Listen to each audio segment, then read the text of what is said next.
எல்லாருக்கும் வணக்கம். என் பேர் ஸ்ரீ கிருஷ்ணா. இன்றைக்கி என்ன ப்ராஜெக்ட் செஞ்சுருக்கேன்னா, இப்போ நம்ம பம்பு செட்டில் நம்ம நைட்டு போய் லைட்டு போடணும்ல, காலைல போய் ஆஃப் பண்ணணும். அது ரொம்ப கஷ்டமாக இருக்கும். அது நைட் ஆனால் ஆட்டோமேட்டிக்காக லைட் ஆன் ஆகிடும், காலைல ஆட்டோமேட்டிக்காக ஆஃப் ஆகும். இது நான் செஞ்சுருக்கேன். இப்போ அந்த சைடில் ஒரு லைட் இருக்குது. அந்த லைட் ஆஃபில் இருக்கனால இப்போ லைட் எரிஞ்சுனுக்குது. இப்போ அந்த லைட்டை நான் போட சொல்கிறேன். போட்ட அடுத்த செகண்டை லைட் ஆஃப் ஆகிடும். ஏன்னா இப்போ காலையில் திருப்பி நான் ஆஃப் பண்ண சொல்கிறேன். ஆஃப் பண்ணனே லைட் இதுவாகிடும். இப்போ இப்போ நைட் டைம். நைட் டைம்னால் ஒரு லைட் எரியும், காலைலனா 2 லைட் எரியும்.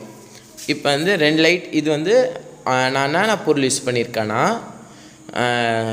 LTR sensor, Arduino board, 5 volt relay நம்ம யூஸ் பண்ணியிருக்கோம். அதுக்கப்புறம் இது ஏசி கரண்ட்டில் நம்ம செஞ்சுருக்கோம். ஓகே, இந்த வீடியோ பிடிச்சிருந்தா எல்லாேருக்கும் ஷேர் பண்ணுங்கள், லைக் பண்ணுங்கள். தேங்க்யூ.